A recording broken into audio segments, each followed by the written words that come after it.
there's 5 things to keep in mind if you want to sell prints online.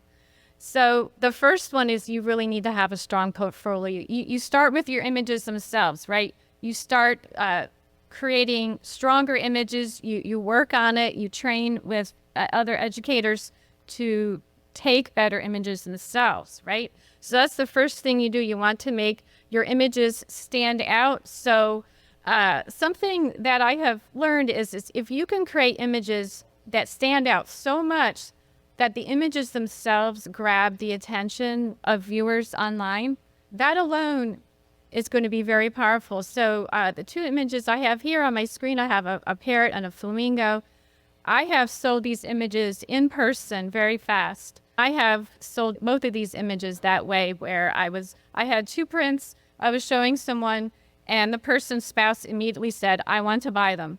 Buyers buy on feeling. So if you can create images that have strong emotion, then people will connect with them and want to buy them. Second thing you want to do is build a very strong website and only post your best work.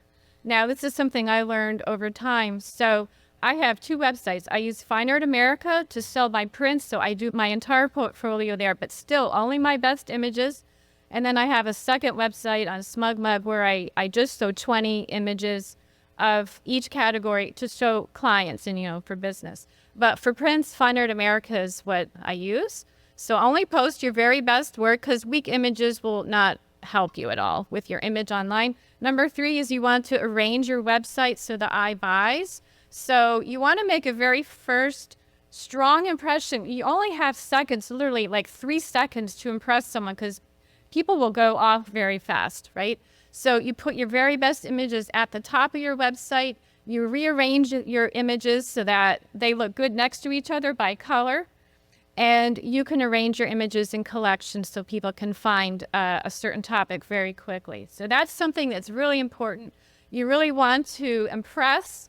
You got to have your very strongest images at the very top as the cover of any collections you have.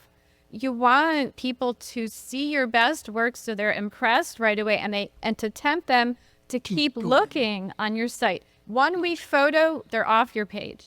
So the next thing you want to do, number 4, is you want to drive traffic to your website. This is the most important thing, because if you don't bring people to your site, this is a lesson I learned the hard way when I first started on Fine Art America. I wasn't bringing people to my site or showing links to it.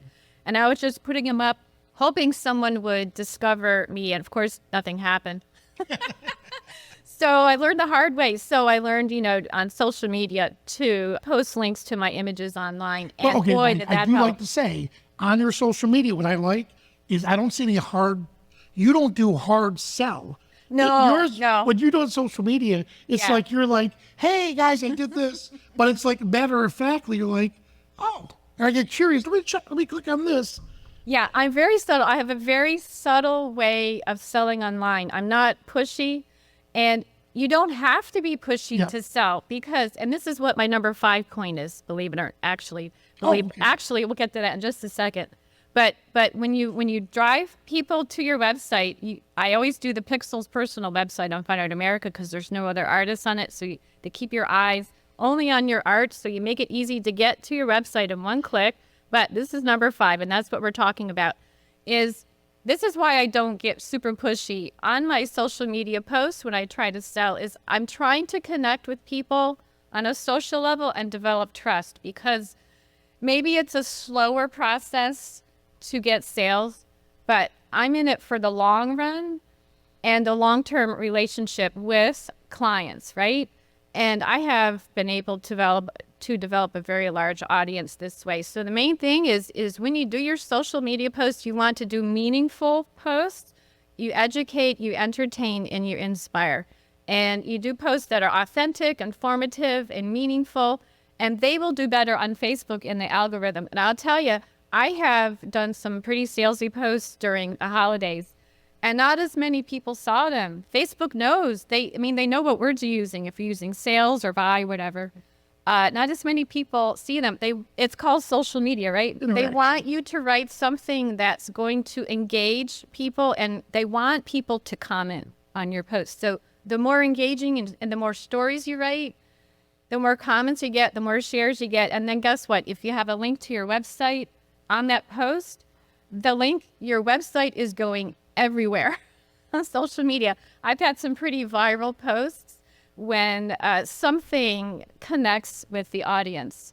So that's the main thing, is just connect with people online, find people who love your topic. For me, it's local art in Venice and Sarasota, Florida. And it's just wonderful, just on a social level, to connect with a lot of people, and you end up selling a lot of prints.